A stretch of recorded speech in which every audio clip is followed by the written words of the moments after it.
નમસ્કાર, આપ જોઈ રહ્યા છો ન્યૂઝ 18 ગુજરાતી. હું છું સિદ્ધાર્થ ધોળકિયા. મહત્વના સમાચાર. સાંજે 7 વાગ્યા સુધીમાં રાજ્યભરમાં ભારે વરસાદની આગાહી છે. 17 જિલ્લામાં રેડ એલર્ટ છે, 16 જિલ્લામાં ઓરેન્જ એલર્ટ છે. 17 જિલ્લામાં પડી શકે છે અત્યંત ભારે વરસાદ. ઉત્તર ગુજરાતના 5, સૌરાષ્ટ્રના 5 જિલ્લામાં રેડ એલર્ટ, દક્ષિણ ગુજરાતના તમામ જિલ્લામાં રેડ એલર્ટ, અમદાવાદ સહિત 16 જિલ્લામાં ઓરેન્જ એલર્ટ આપવામાં આવ્યું છે. તો આગામી 2 થી 3 કલાક મહત્વના છે. મોટાભાગના વિસ્તારોમાં રેડ અને ઓરેન્જ એલર્ટ જે છે તે આપવામાં આવ્યું છે, એટલે કે ભારેથી ભારે વરસાદની શક્યતાઓ જોવામાં આવી રહી છે.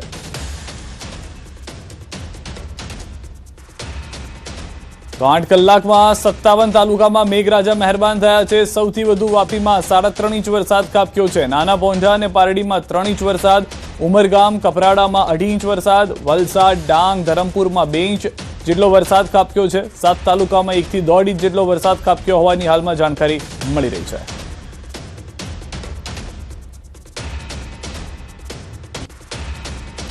તો દેશભરમાં મેઘરાજાએ તોફાની બેટિંગ કરી છે. ઉત્તરથી લઈને દક્ષિણ સુધી મેઘરાજાની દમદાર બેટિંગની આ તસવીરો. કિશતવાડ, ત્યારબાદ કુલ્લુ, મુંબઈ પુણે એક્સપ્રેસવે, તમામ જગ્યાએ પાણી જ પાણી જોવા મળી રહ્યું છે. મેઘરાજાની દમદાર બેટિંગની આ અલગ અલગ 20 તસવીરો જે છે તમે આપને બતાવી રહ્યા છે કે જેમાં ભારે વરસાદને કારણે શું પરિસ્થિતિ સમગ્ર દેશમાં છે તે જોવા મળી રહી છે. ગુજરાતમાં પણ ભારે વરસાદ થયો છે. બીજી તરફ દેશની અંદર પણ સારો એવો વરસાદ જોવા મળી રહ્યો છે. જૂનાગઢ, ભાવનગર આ તમામ વિસ્તારોમાં પણ ભારે વરસાદને કારણે જે પરિસ્થિતિનું નિર્માણ થયું છે તેના દ્રશ્યો આપ ટીવી સ્ક્રીન ઉપર જોઈ રહ્યા છો.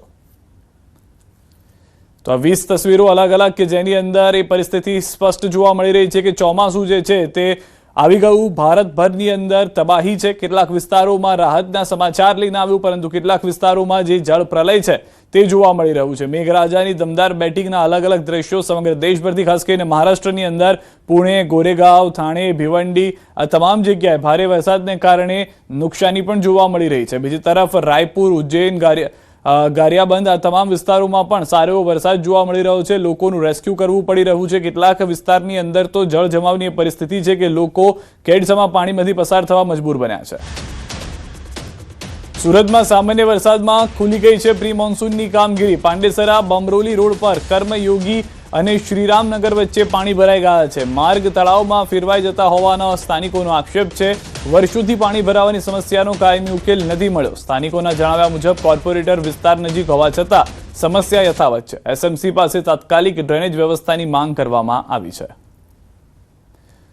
તો દ્રશ્યો સ્પષ્ટ કહી રહ્યા છે સુરતની શું પરિસ્થિતિ છે. આજે એટલો વરસાદ પણ નથી થયો કે જેના કારણે આટલા જળ જમાવની પરિસ્થિતિ થાય, પરંતુ તેમ છતાં કર્મયોગી વિસ્તારની અંદર આ પ્રમાણેના દ્રશ્યો જોવા મળી રહ્યા છે. મોટાભાગના વિસ્તારોની અંદર પાણી ઓસરી જાય તે માટે કરોડોનો ખર્ચો કરવામાં આવ્યો છે એસએમસી તરફથી, પરંતુ અહીંયા પરિસ્થિતિ ઠેરની ઠેર જોવા મળી રહી છે.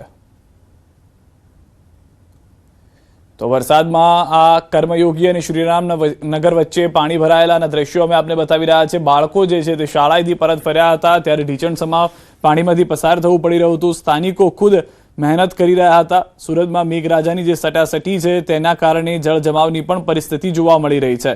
એસએમસી પાસે તાત્કાલિક ડ્રેનેજની વ્યવસ્થાની માંગ સોસાયટીના લોકો, સ્થાનિકો દ્વારા કરવામાં આવી રહી છે. પાંડેસરામાં ભરાઈ ગયા છે પાણી. હાલમાં પાંડેસરા વિસ્તારની અંદર પણ જળ જમાવની જે પરિસ્થિતિ છે તે જોવા મળી રહી છે.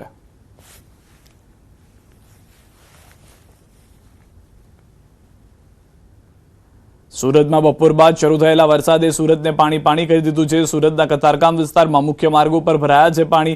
ભારે વરસાદ અને પાણી ભરાવાને કારણે શહેરના રસ્તાઓમાં ટ્રાફિકથી જામ થયેલા દ્રશ્યો પણ જોવા મળી રહ્યા છે. આ દ્રશ્યો આપ સુરત શહેરના જો બપોર બાદ જે વરસાદ થયો છે તેના કારણે રસ્તાઓ બેટમાં ફેરવાઈ ગયા છે. આ દ્રશ્યોથી સ્પષ્ટ થઈ રહ્યું છે કે લોકો ત્યાંથી પસાર થઈ રહ્યા છે. વાહન ચાલકોને હાલાકીનો સામનો કરવો પડી રહ્યો છે. બપોરનો સમય હોવા છતાં વિઝિબિલિટીમાં ઘટાડો થયો છે, જેના કારણે પણ હાલાકીનો સામનો કરવો પડી રહ્યો છે. સુરતમાં જે રીતની આગાહી હતી, એલર્ટ આપવામાં આવ્યું હતું, તે પ્રમાણેનો વરસાદ ફરી એક વખત શરૂ થઈ ગયો છે. ખાસ કરીને નીચાણવાળા વિસ્તારો, કતારગામ વિસ્તારમાં પણ મુખ્ય માર્ગો પર પાણી ભરાઈ ગયા છે. ડિવાઈડરની લગોલગ પાણી ભરાયેલા જોવા મળી રહ્યા છે.